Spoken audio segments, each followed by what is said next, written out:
आज हम बात करने वाले हैं think less do more by Peter Hollins book के बारे में। कई बार हम किसी काम को शुरू ही नहीं कर पाते क्योंकि हमें लगता है कि हमें इसे परफेक्ट तरीके से करना चाहिए। ये सोच हमें जकड़ लेती है और हम सिर्फ सोचते रह जाते हैं लेकिन कुछ कर नहीं पाते। इसे ही इनर्शिया कहा जाता है, यानी जड़ता या ठहराव। इसका सबसे आसान इलाज ये है कि अपने स्टैंडर्ड्स को कुछ कम कर दिया जाए। सोचिए, जब आप कोई नई स्किल सीखना चाहते हैं, जैसे कि पेंटिंग या गिटार बजाना, तो अगर आप ये सोचेंगे कि पहली बार में ही आपको किसी प्रोफेशनल आर्टिस्ट जैसा बनना है, तो आप शायद कभी शुरू ही ना कर पाएं।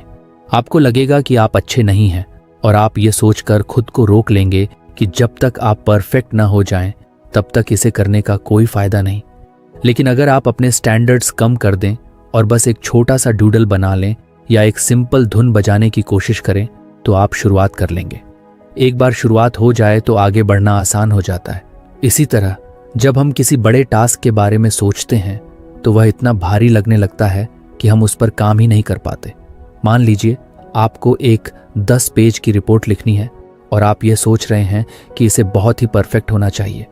ये सोचते ही आपको लगेगा कि यह बहुत मुश्किल है और आप टाल मटोल प्रोक्रेस्टिनेशन करने लगेंगे। लेकिन अगर आप यह सोचें कि बस पहला पैराग्राफ ही लिखना है, चाहे वह कैसा भी हो, तो आप काम शुरू कर पाएंगे। हमारा दिमाग फिनिश लाइन देखने में ज्यादा दिलचस्पी लेता है, लेकिन जब वह यह देखता है कि वह बहुत दूर है तो वह डर जाता है। इसे दूर करने के लिए आपको बस इतना करना है कि अपने पहले कदम को आसान बना लें। अगर आपको एक्सरसाइज शुरू करनी है तो आप यह मत सोचिए कि आपको रोज 1 घंटे की वर्कआउट करनी होगी। बस ये सोचिए कि आपको सिर्फ 5 मिनट के लिए स्ट्रेचिंग करनी है। जब आप स्ट्रेचिंग कर लेंगे तो शायद आपको खुद ही लगे कि कुछ और कर लिया जाए। पूर्णतावाद कई बार प्रगति का सबसे बड़ा दुश्मन बन जाता है। हम ये मानकर चलते हैं कि हमें हर चीज में परफेक्ट होना चाहिए, लेकिन सच्चाई यह है कि परफेक्शन कभी भी एक झटके में नहीं आता। वह धीरे धीरे बार बार कोशिश करने से आता है। पहली ड्राफ्ट हमेशा खराब होती है, पहली कोशिश हमेशा औसत होती है और पहला कदम हमेशा अस्थिर होता है। लेकिन अगर आप इसे स्वीकार कर लें और खुद को यह अनुमति दें कि आप शुरुआत में औसत काम कर सकते हैं, तो आप इनर्शिया को हरा सकते हैं। सोचिए, जब कोई बच्चा चलना सीखता है तो क्या वह पहली बार में ही बिना गिरे दौड़ने लगता है? नहीं, वह गिरता है, फिर उठता है, फिर गिरता है और धीरे धीरे चलना सीखता है। अगर वह यह सोच ले कि जब तक वह बिना गिरे नहीं चल सकता तब तक वह कोशिश ही नहीं करेगा, तो वह कभी चल ही नहीं पाएगा। हमें भी यही माइंडसेट अपनाने की जरूरत है। कई बार हम सोचते हैं कि अगर हम कम स्टैंडर्ड्स रखेंगे तो हमारा काम बेकार होगा, लेकिन यह सही नहीं है। शुरुआत करना किसी भी टास्क का सबसे मुश्किल हिस्सा होता है और अगर आप उस हिस्से को आसान बना लें तो आगे का सफर खुद ही आसान हो जाता है। जब आप लिखना शुरू करते हैं तो आप धीरे धीरे एडिट कर सकते हैं। जब आप एक्सरसाइज शुरू करते हैं तो धीरे धीरे अपनी स्टैमिना बढ़ा सकते हैं। जब आप कोई नया बिजनेस शुरू करते हैं तो धीरे धीरे उसे सुधार सकते हैं। लेकिन अगर आप बस यह सोचते रहेंगे कि शुरुआत ही परफेक्ट होनी चाहिए, तो आप शायद कभी शुरुआत नहीं कर पाएंगे। इसलिए अगली बार जब भी आपको लगे कि आप किसी काम को करने के लिए बहुत ज्यादा प्रेशर महसूस कर रहे हैं, तो बस अपने स्टैंडर्ड्स कुछ कम कर दीजिए। अपने टारगेट को छोटा बना दीजिए, काम को छोटे हिस्सों में तोड़ दीजिए और सबसे जरूरी बात, खुद को परफेक्ट होने का बोझ मत दीजिए। आपको केवल शुरुआत करनी है, चाहे वह शुरुआत कितनी भी छोटी क्यों ना हो। एक बार आप गति में आ गए तो इनर्शिया खुद ही खत्म हो जाएगा। अक्सर हम सोचते हैं कि किसी काम को करने के लिए पहले मोटिवेशन चाहिए। जब हमें मोटिवेटेड फील होगा तभी हम वह काम शुरू करेंगे, लेकिन सच्चाई इससे बिल्कुल अलग है। असल में मोटिवेशन का जन्म एक्शन से होता है। यानी अगर आप बिना मोटिवेशन के भी बस पहला कदम उठा लें तो धीरे धीरे आपको खुद ही मोटिवेशन मिलने लगेगा। जब आप किसी चीज को करने लगते हैं तो उसमें इन्वॉल्व हो जाते हैं और फिर आपका दिमाग खुद ही आपको आगे बढ़ने के लिए प्रेरित करने लगता है। मान लीजिए आपको एक लंबी बुक पढ़नी है, लेकिन आपको पढ़ने का मन नहीं कर रहा। आप सोच रहे हैं कि जब मुझे पढ़ने का मूड आएगा तब मैं इसे पढ़ूंगा। लेकिन अगर आप सिर्फ 2 पेज पढ़ने का एक्शन ले लें तो आपका दिमाग धीरे धीरे उस प्रोसेस में घुसने लगेगा और आपको खुद ही लगेगा कि कुछ और पढ़ लिया जाए। यही चीज किसी भी काम पर लागू होती है, चाहे वह एक्सरसाइज हो, पढ़ाई हो, काम हो या कोई नया स्किल सीखना हो। अगर आप शुरुआत कर लेंगे तो मोटिवेशन अपने आप आ जाएगा। मोटिवेशन की समस्या यह है कि यह एक अस्थायी टेम्पोरेरी चीज होती है। आप किसी मोटिवेशनल वीडियो या स्पीच से मोटिवेट हो सकते हैं, लेकिन वह मोटिवेशन ज्यादा देर तक नहीं टिकता। इसलिए अगर आप सिर्फ मोटिवेशन के भरोसे रहेंगे तो आप कुछ ही दिनों में फिर से सुस्त महसूस करने लगेंगे। लेकिन अगर आप एक्शन लेने की आदत बना लें तो आप बिना मोटिवेशन के भी अपने टारगेट को अचीव कर सकते हैं। इसका सबसे अच्छा उदाहरण है वर्कआउट। बहुत से लोग सोचते हैं कि पहले उन्हें एक्सरसाइज करने का मूड आए, फिर वे जिम जाएंगे। लेकिन अगर वे सिर्फ 5 मिनट की स्ट्रेचिंग से शुरुआत कर लें तो उनका शरीर और दिमाग धीरे धीरे उसमें लग जाएगा और फिर उनका मन करेगा कि कुछ और एक्सरसाइज कर ली जाए। यही प्रिंसिपल हर चीज पर लागू होता है। जब आप किसी भी काम को करने लगते हैं तो आपकी एनर्जी उस ओर शिफ्ट होने लगती है और मोटिवेशन अपने आप पैदा होने लगता है। सोचिए कि आपने कभी पहले किसी काम को करने में बहुत आलस महसूस किया होगा, लेकिन जब किसी कारणवश आपने उसे शुरू कर दिया तो आपको मजा आने लगा। इसका कारण यही है कि एक्शन लेने के बाद आपका दिमाग उसी दिशा में काम करने के लिए ट्यून हो जाता है। कई बार हमें किसी काम की शुरुआत में बहुत बोर्डम महसूस होती है, लेकिन अगर हम इसे जारी रखते हैं तो वह चीज धीरे धीरे इंटरेस्टिंग लगने लगती है। यह साइकोलॉजिकल फैक्ट है कि जब हम किसी एक्टिविटी में इन्वॉल्व हो जाते हैं तो हमारा माइंड उसे कंप्लीट करने की दिशा में काम करने लगता है। इसका एक और बड़ा फायदा यह होता है कि जब आप एक्शन लेना शुरू कर देते हैं तो आपके अंदर की संदेह, सेल्फ डाउट और अनिश्चितता, अनसर्टेनिटी भी धीरे धीरे कम होने लगती है। जब आप सिर्फ सोचते रहते हैं कि कोई काम मुश्किल है तो वह आपको और भी कठिन लगता है, लेकिन जब आप उसे करना शुरू कर देते हैं तो आपको महसूस होता है कि वह उतना मुश्किल नहीं था जितना आपने सोचा था। एक और इंटरेस्टिंग बात यह है कि एक्शन लेना आपकी सेल्फ इमेज को भी बदल सकता है। अगर आप सोचते हैं कि आप आलसी, लेजी इंसान हैं तो आप वैसे ही बिहेव करेंगे।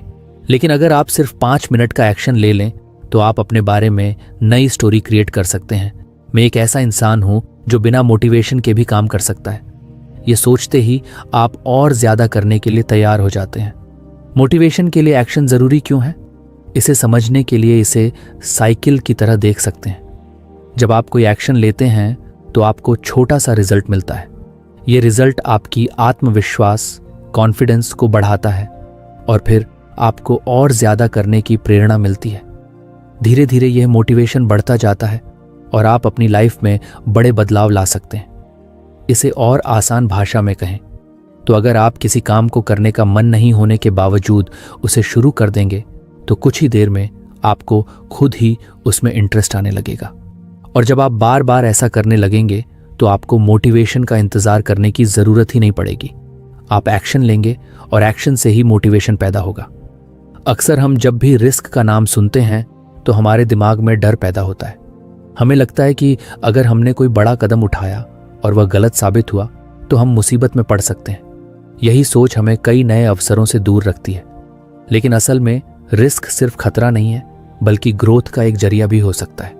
जब हम रिस्क को एक डराने वाली चीज की तरह देखने की बजाय उसे सीखने और आगे बढ़ने के मौके के रूप में देखते हैं तो हमारी जिंदगी पूरी तरह बदल सकती है। सोचिए, अगर कोई बच्चा साइकिल चलाना सीखना चाहता है तो उसे गिरने का रिस्क होता है। अगर वह सिर्फ इस डर से कभी कोशिश ही ना करे कि वह गिर सकता है तो वह कभी भी साइकिल चलाना नहीं सीख पाएगा। लेकिन जब वह यह रिस्क लेता है, गिरता है, उठता है और फिर से कोशिश करता है तो एक दिन वह बिना गिरे आराम से साइकिल चला सकता है।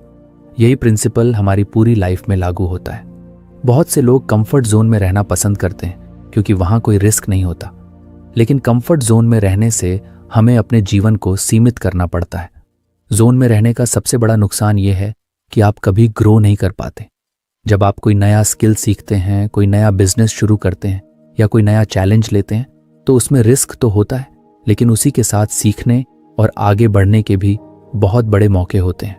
रिस्क लेने का मतलब ये नहीं है कि आप बिना सोचे समझे कोई भी बड़ा कदम उठा लें। इसका मतलब ये है कि आप कैलकुलेटेड रिस्क लें, यानी आप पहले सिचुएशन को एनालाइज करें, उसके फायदे और नुकसान को समझें और फिर एक इन्फॉर्म्ड डिसीजन लें। जब आप इस तरह से रिस्क लेते हैं तो आपके फेलियर के चांसेस कम हो जाते हैं और सक्सेस के चांसेस बढ़ जाते हैं। रिस्क को एम्ब्रेस करने का एक और बड़ा फायदा यह है कि यह आपको मानसिक रूप से मजबूत बनाता है। जब आप बार बार छोटे छोटे जोखिम लेते हैं और उनसे सीखते हैं तो आपके अंदर किसी भी चुनौती का सामना करने की क्षमता बढ़ जाती है, का सामना करने का कॉन्फिडेंस आ जाता है। धीरे धीरे आपका दिमाग फेलियर को एक सीखने का प्रोसेस मानने लगता है, न कि कोई ऐसी चीज जिससे डरना चाहिए।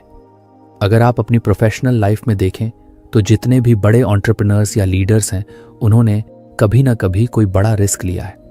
अगर वे रिस्क लेने से डरते तो शायद वे आज उस मुकाम तक नहीं पहुंच पाते। स्टीव जॉब्स ने रिस्क लिया और एप्पल को बनाया, एलोन मस्क ने रिस्क लिया और टेस्ला और स्पेसएक्स जैसी कंपनीज खड़ी की। हर बड़ी सफलता के पीछे कुछ ना कुछ रिस्क जरूर होता है। इसी तरह हमारी पर्सनल लाइफ में भी अगर हम हमेशा सेफ खेलने की कोशिश करेंगे तो हम कभी अपनी फुल पोटेंशियल तक नहीं पहुंच पाएंगे। अगर कोई इंसान किसी से अपने दिल की बात कहने से डरता है क्योंकि उसे रिजेक्शन का रिस्क है, तो वह कभी भी अपने फीलिंग्स को एक्सप्रेस नहीं कर पाएगा। लेकिन अगर वह रिस्क लेता है तो या तो उसे सक्सेस मिलेगी या फिर वह रिजेक्शन से कुछ नया सीख कर आगे बढ़ेगा। रिस्क लेने का मतलब यह भी नहीं है कि आप हमेशा जीतेंगे। कई बार आप फेल भी होंगे, लेकिन यही फेलियर्स आपको सिखाएंगे कि अगली बार चीजों को और बेहतर कैसे किया जाए। दुनिया में जितने भी सक्सेसफुल लोग हैं वे कई बार फेल हो चुके हैं, लेकिन उन्होंने हर फेलियर से सीखा और अगली बार और बेहतर किया। अगर आप रिस्क से डरते हैं तो सबसे पहले अपनी सोच को बदलें। इसे एक थ्रेट की तरह न देखें, बल्कि इसे एक अपॉर्चुनिटी मानें। जब भी आपको कोई नया मौका मिले तो सिर्फ यह मत सोचें कि इसमें क्या क्या गलत हो सकता है, बल्कि यह भी सोचें कि अगर यह सही हो गया तो आपको कितना फायदा होगा। यह सोचने की आदत आपको प्रोएक्टिव बनाएगी और आप अपनी लाइफ में ज्यादा अपॉर्चुनिटीज को ग्रैब कर पाएंगे। रिस्क लेने का एक और फायदा यह है कि यह आपकी क्रिएटिविटी और प्रॉब्लम सॉल्विंग स्किल्स को इम्प्रूव करता है।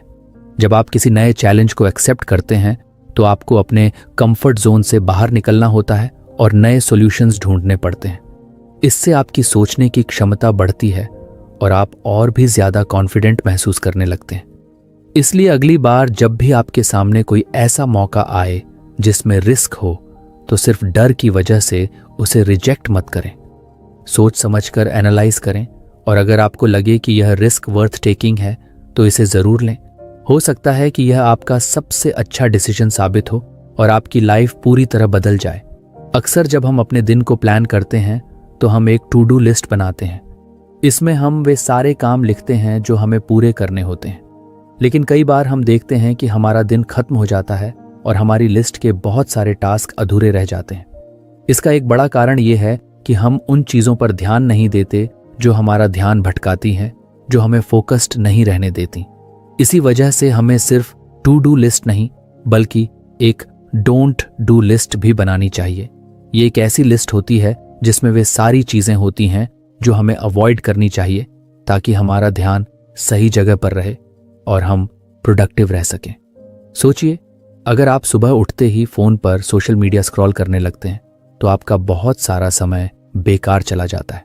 आप सोचते हैं कि बस 5 मिनट देखेंगे, लेकिन जब दोबारा घड़ी देखते हैं तो 30 से 40 मिनट निकल चुके होते हैं।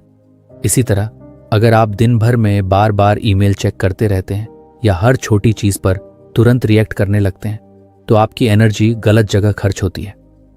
डोंट डू लिस्ट इसी तरह की चीजों को आइडेंटिफाई करने में मदद करती है ताकि आप उन आदतों से बच सकें जो आपके समय और प्रोडक्टिविटी को बर्बाद करती हैं। इस लिस्ट को बनाने के लिए सबसे पहले आपको यह देखना होगा कि दिन भर में कौन कौन सी एक्टिविटीज आपका ध्यान भटकाती हैं। क्या आप हर छोटी ब्रेक में अपना फोन चेक करते हैं? क्या आप अनावश्यक बैठकों में बहुत ज्यादा समय बर्बाद करते हैं? क्या आप बिना किसी प्लान के सोशल मीडिया पर बहुत ज्यादा वक्त बिताते हैं? इन सब चीजों को नोट करें और इन्हें अपनी डोंट डू लिस्ट में डाल दें। इससे आपको यह साफ साफ समझ में आ जाएगा कि आपको किन चीजों से बचना है। डोंट डू लिस्ट का सबसे बड़ा फायदा यह है कि यह आपको डिसिप्लिन सिखाती है।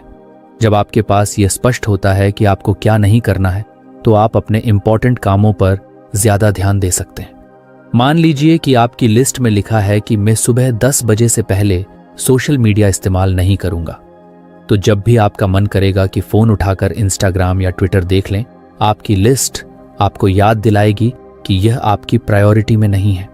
धीरे धीरे ये एक हैबिट बन जाएगी और आपकी प्रोडक्टिविटी बढ़ने लगेगी। बहुत से लोग सोचते हैं कि बस ज़्यादा मेहनत करने से सफलता मिलती है, लेकिन असल में स्मार्ट तरीके से काम करना ज़्यादा ज़रूरी है। अगर आप सिर्फ व्यस्त बिजी रहने की बजाय अपने समय का सही इस्तेमाल करें तो आप कम समय में ज़्यादा कर सकते हैं। डोंट डू लिस्ट आपको यह समझने में मदद करती है कि कौन से काम सिर्फ आपका समय बर्बाद कर रहे हैं और उनसे बचकर आप अपनी एनर्जी सही दिशा में लगा सकते हैं। इसे और बेहतर बनाने के लिए आप अपनी लिस्ट को समय समय पर अपडेट कर सकते हैं। हो सकता है कि शुरू में आपको लगे कि सिर्फ सोशल मीडिया आपका ध्यान भटकाता है, लेकिन कुछ हफ्तों बाद आपको महसूस हो कि बार बार अनावश्यक मीटिंग्स भी आपका बहुत समय ले रही हैं। ऐसे में आपको अपनी डोंट डू लिस्ट में यह भी जोड़ना होगा कि मैं बेकार की मीटिंग्स में शामिल नहीं होऊंगा। इसी तरह आप अपने अनुभव के आधार पर अपनी लिस्ट को रिफाइन करते रहें। एक और महत्वपूर्ण चीज यह है कि डोंट डू लिस्ट केवल डिस्ट्रैक्शन से बचने के लिए नहीं होती, बल्कि यह आपको इमोशनल और मेंटल क्लैरिटी भी देती है। कई बार हम ऐसे डिसीजंस लेते हैं जो हमारे लिए सही नहीं होते, सिर्फ इसलिए क्योंकि हमें आदत होती है कि हम ना नहीं कह पाते। अगर आपकी लिस्ट में यह लिखा हो कि मैं ऐसे कामों के लिए हाँ नहीं कहूँगा जो मेरे गोल्स से मेल नहीं खाते, तो ये आपको अननेसेसरी कमिटमेंट्स से बचाने में मदद कर सकता है। अगर आप किसी एंटरप्रेन्योर, राइटर या किसी भी क्रिएटिव फील्ड में हैं, तो यह लिस्ट और भी ज़्यादा महत्वपूर्ण हो जाती है, क्योंकि आपके लिए सबसे ज़रूरी चीज़ है डीप वर्क, यानी वह समय जब आप पूरी तरह से फोकस होकर अपना सबसे अच्छा काम कर सकें। लेकिन अगर आपका ध्यान बार बार छोटे छोटे डिस्ट्रैक्शन से भटकता रहेगा तो आप कभी भी अपनी फुल पोटेंशियल तक नहीं पहुंच पाएंगे। डोंट डू लिस्ट आपको यह क्लैरिटी देती है कि कौन से काम आपको अवॉइड करने हैं, ताकि आप अपने सबसे ज़रूरी टास्क पर पूरा ध्यान लगा सकें। ये लिस्ट केवल प्रोफेशनल लाइफ के लिए नहीं, बल्कि पर्सनल लाइफ में भी बहुत काम आ सकती है। मान लीजिए कि आप अपनी हेल्थ को सुधारना चाहते हैं। अगर आपकी डोंट डू लिस्ट में यह लिखा हो कि मैं रात 11 बजे के बाद जंक फूड नहीं खाऊंगा, तो ये आपको सही चॉइसेस बनाने में मदद करेगा। अगर आप अपनी मेंटल हेल्थ पर ध्यान देना चाहते हैं, तो आप लिस्ट में यह जोड़ सकते हैं कि मैं ऐसे लोगों के साथ समय नहीं बिताऊंगा जो मेरी एनर्जी ड्रेन करते हैं। अंत में यह समझना जरूरी है कि जितना जरूरी क्या करना है यह तय करना है, उतना ही जरूरी यह तय करना भी है कि क्या नहीं करना है। हम सभी के पास 24 घंटे ही होते हैं, और अगर हम सही जगह अपनी एनर्जी लगाना सीख लें तो हम अपनी लाइफ में बड़ा बदलाव ला सकते हैं। एक छोटी सी डोंट डू लिस्ट बनाना एक आसान लेकिन पावरफुल तरीका है अपने दिन को बेहतर और ज़्यादा प्रोडक्टिव बनाने का।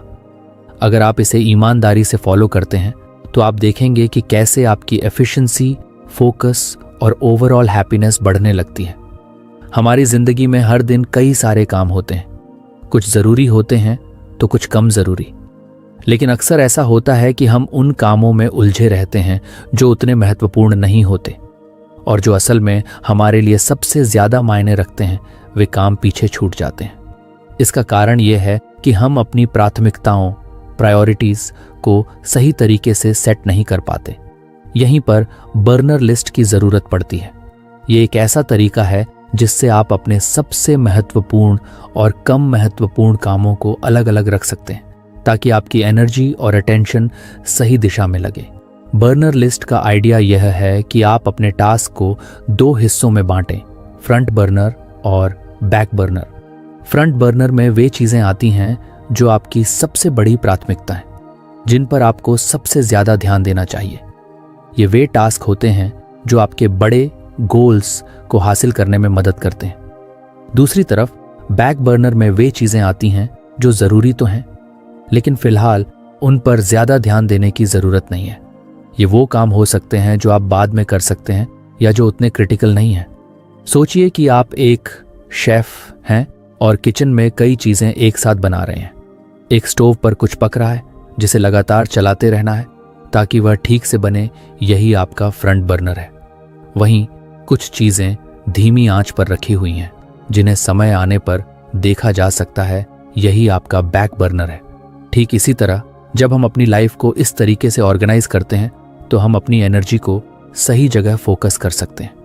अगर आप किसी बड़े प्रोजेक्ट पर काम कर रहे हैं तो वह आपका फ्रंट बर्नर टास्क होगा। लेकिन अगर आप साथ ही साथ कोई नई स्किल सीखना चाहते हैं या किसी नए आइडिया पर काम करना चाहते हैं तो वह बैक बर्नर पर जा सकता है। इसका मतलब ये नहीं है कि बैक बर्नर के टास्क बेकार हैं, बल्कि इसका मतलब सिर्फ इतना है कि उन्हें अभी उतनी प्रायोरिटी नहीं मिलनी चाहिए। इससे आपका ध्यान भटकता नहीं है और आप सबसे ज़रूरी चीज़ों पर फोकस कर पाते हैं। बर्नर लिस्ट को अपनाने का सबसे बड़ा फायदा यह है कि यह डिसीजन मेकिंग को आसान बना देती है। जब भी कोई नया टास्क सामने आता है तो आप तुरंत तय कर सकते हैं कि वह किस बर्नर पर जाना चाहिए। इससे आपका दिमाग क्लटर फ्री रहता है और आप ज़रूरी चीज़ों को मिस नहीं करते। इसका दूसरा फायदा यह है कि यह आपको मल्टीटास्किंग से बचाता है। अक्सर लोग एक साथ कई काम करने की कोशिश करते हैं और नतीजा ये होता है कि वे किसी भी काम को अच्छे से पूरा नहीं कर पाते। लेकिन जब आप जानते हैं कि कौन सा काम फ्रंट बर्नर पर है तो आप पूरी तरह उसी पर ध्यान लगा सकते हैं और बाकी चीज़ों को बाद में संभाल सकते हैं। बर्नर लिस्ट को और ज़्यादा इफेक्टिव बनाने के लिए आप इसे हर हफ्ते या महीने में रिव्यू कर सकते हैं, क्योंकि प्रायोरिटीज़ समय के साथ बदलती हैं। जो काम आज बैक बर्नर पर है हो सकता है कि कुछ हफ्तों बाद उसे फ्रंट बर्नर पर लाने की ज़रूरत पड़े। इसलिए इसे समय समय पर अपडेट करना ज़रूरी है। यह सिस्टम न केवल आपकी प्रोडक्टिविटी बढ़ाता है बल्कि आपको मेंटल क्लैरिटी भी देता है। जब आपका दिमाग बार बार यह सोचने में उलझा नहीं रहता कि अभी क्या करना चाहिए। असिस्टेंट चाहते हैं तो आप इसे अपनी डेली लाइफ में छोटे छोटे डिसीजंस के लिए भी यूज़ कर सकते हैं। जैसे कि अगर आप फिटनेस पर ध्यान देना चाहते हैं तो उसे फ्रंट बर्नर पर रखें। वहीं अगर आप किसी नई किताब को पढ़ना चाहते हैं लेकिन अभी वक्त नहीं मिल रहा तो उसे बैक बर्नर पर रख सकते हैं। प्रोफेशनल लाइफ में भी यह तरीका बहुत काम आता है। मान लीजिए आप एक एंटरप्रेन्योर हैं और आपके पास कई आइडियाज़ हैं, लेकिन सब पर एक साथ काम करना संभव नहीं है। तब आप बर्नर लिस्ट बनाकर यह तय कर सकते हैं कि कौन सा आइडिया सबसे ज़रूरी है और किसे बाद में एक्सप्लोर किया जा सकता है। बर्नर लिस्ट का असली जादू इस बात में है कि यह आपको डिसिप्लिन सिखाती है। यह आपको यह समझने में मदद करती है कि हर टास्क एक जैसा ज़रूरी नहीं होता और अगर आप हर चीज़ पर एक साथ ध्यान देंगे तो कुछ भी अच्छे से पूरा नहीं हो पाएगा।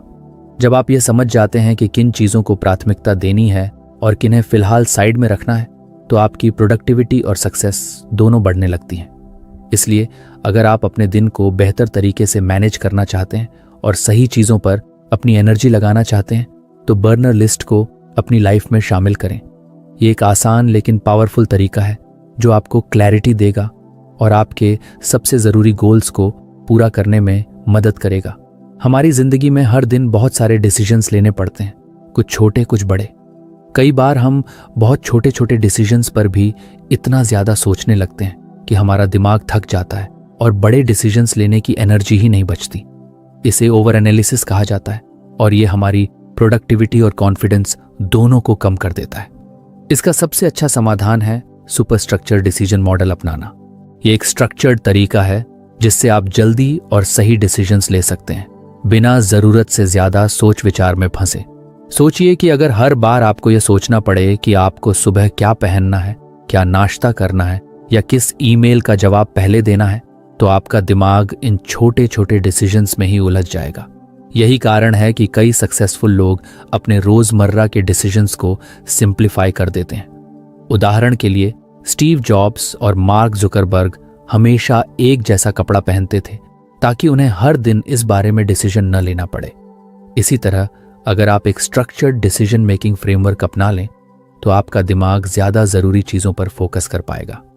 सुपर स्ट्रक्चर डिसीजन मॉडल का मतलब है कि आपके पास एक प्री डिफाइंड सिस्टम हो जो आपको यह तय करने में मदद करे कि कौन सा डिसीजन कैसे लेना है। इससे आप सोचने में कम समय लगाएंगे और आपकी चॉइसेस आपके गोल्स के साथ अलाइंड रहेंगी। ये मॉडल खास तौर पर उन लोगों के लिए बहुत फायदेमंद है जो अक्सर डिसीजन पैरालिसिस का शिकार हो जाते हैं, यानी जब बहुत सारे ऑप्शंस होते हैं और हम ये तय ही नहीं कर पाते कि कौन सा सही है। इस मॉडल को अपनाने का पहला स्टेप ये है कि आपको यह तय करना होगा कि आप किन तरह के डिसीजंस को ऑटोमेट कर सकते हैं। उदाहरण के लिए अगर आप रोज़ यह सोचने में समय लगाते हैं कि आपको जिम जाना चाहिए या नहीं, तो इसे ऑटोमेट कर लें, यानी हफ्ते के कुछ दिन फिक्स कर लें कि उन्हीं दिनों जाना है, चाहे कुछ भी हो। इससे हर दिन इस डिसीजन को लेने की जरूरत ही नहीं पड़ेगी। दूसरा स्टेप है डिसीजन मेकिंग क्राइटेरिया सेट करना, यानी जब भी आपको कोई बड़ा डिसीजन लेना हो तो आपके पास कुछ प्री डिफाइंड क्वेश्चंस होने चाहिए जो आपको सही चॉइस चुनने में मदद करें। जैसे कि क्या यह डिसीजन मेरे लॉन्ग टर्म गोल्स से मेल खाता है? ज़ेरेनिया, क्या इससे मेरा समय और एनर्जी सही दिशा में लगेगा? ज़ेरेनिया, अगर मैं यह डिसीजन गलत लेता हूं तो उसका सबसे बुरा असर क्या हो सकता है? जब आपके पास ये प्री डिफाइंड फिल्टर्स होंगे तो आप बिना ज्यादा सोचे समझे सही डिसीजन ले पाएंगे। तीसरा स्टेप है पास्ट डिसीजन से सीखना। अगर आपने पहले कोई गलत डिसीजन लिया था तो उस पर एनालाइज करें कि गलती कहाँ हुई थी और अगली बार उस गलती को अवॉइड करने के लिए क्या किया जा सकता है। इससे आपकी डिसीजन मेकिंग एबिलिटी बेहतर होगी और आप फ्यूचर में ज्यादा कॉन्फिडेंट चॉइसेस ले पाएंगे। ये मॉडल न केवल आपकी स्पीड को बढ़ाता है बल्कि आपकी मेंटल क्लैरिटी भी बढ़ाता है। जब आप बार बार सोचने की बजाय एक स्ट्रक्चर्ड प्रोसेस के हिसाब से डिसीजंस लेने लगते हैं तो आपका दिमाग ज्यादा रिलैक्स रहता है और स्ट्रेस भी कम होता है। सुपर स्ट्रक्चर्ड डिसीजन मॉडल आपको डिस्ट्रैक्शन से भी बचाता है। जब आपके पास एक सिस्टम होता है तो आप हर छोटी चीज पर ज्यादा ध्यान नहीं देते और केवल उन्हीं चीजों पर फोकस करते हैं जो आपके लिए सबसे ज्यादा मायने रखती हैं। इससे आप ज्यादा प्रोडक्टिव और एफिशिएंट बन जाते हैं। अगर आप अपनी प्रोफेशनल लाइफ में इस मॉडल को अपनाना चाहते हैं तो आप अपने काम के डिसीजंस को कैटेगरीज में बांट सकते हैं, जैसे कि urgent tasks, important but non urgent tasks और कंप्लीटली अवॉइडेबल टास्क्स। इससे आपको तुरंत यह समझ में आ जाएगा कि किस चीज को प्रायोरिटी देनी है और किसे छोड़ देना है। पर्सनल लाइफ में भी आप इसे यूज कर सकते हैं, जैसे कि अगर आप हर बार यह सोचते हैं कि आपको वीकेंड पर क्या करना है तो आप पहले से ही कुछ ऑप्शंस फिक्स कर सकते हैं, जैसे कि एक दिन फैमिली के साथ बिताना, एक दिन खुद के लिए रखना और एक दिन किसी नए एक्सपीरियंस के लिए। इससे आपको बार बार डिसीजन लेने की जरूरत नहीं पड़ेगी और आपका समय ज्यादा ऑर्गेनाइज्ड रहेगा। सुपर स्ट्रक्चर डिसीजन मॉडल को अपनाने से आप न सिर्फ तेजी से डिसीजंस ले पाएंगे बल्कि आपको यह भी समझ में आएगा कि आपके चॉइसेस आपके गोल्स के साथ अलाइंड हैं या नहीं। ये एक पावरफुल तरीका है जो आपको ओवर थिंकिंग से बचाकर स्मार्ट और कॉन्फिडेंट डिसीजन मेकर बनाता है। हम सबकी बॉडी एक खास तरह की रिदम के हिसाब से काम करती है जिसे अल्ट्राडायन रिदम्स कहा जाता है। ये वही नेचुरल साइकिल है जो हमारी एनर्जी लेवल्स को पूरे दिन में ऊपर नीचे करती रहती है। कई बार आपने महसूस किया होगा कि सुबह के किसी समय आप बहुत एनर्जेटिक और फोकस्ड महसूस करते हैं, लेकिन कुछ घंटों बाद अचानक से थकान या डिस्ट्रैक्शन महसूस होने लगती है। यही अल्ट्राडायन रिदम्स का असर होता है। अगर हम इस नेचुरल एनर्जी साइकिल को समझकर अपने काम का स्केड्यूल बनाएं तो हम अपनी प्रोडक्टिविटी को कई गुना बढ़ा सकते हैं। अक्सर लोग ये गलती करते हैं कि वे पूरे दिन एक ही तरह की एनर्जी एक्सपेक्ट करते हैं। वे सोचते हैं कि अगर वे सुबह 9 बजे से शाम 6 बजे तक लगातार काम करेंगे तो उनका आउटपुट हमेशा एक जैसा रहेगा, लेकिन ऐसा नहीं होता।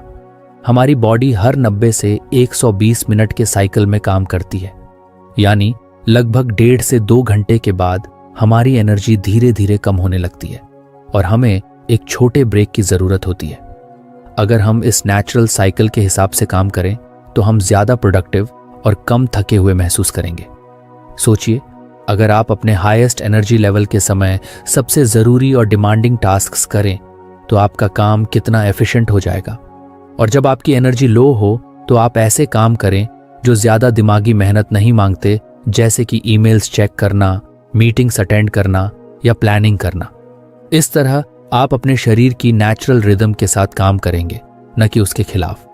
इसका सबसे अच्छा तरीका यह है कि आप अपने एनर्जी पैटर्न्स को ऑब्जर्व करें।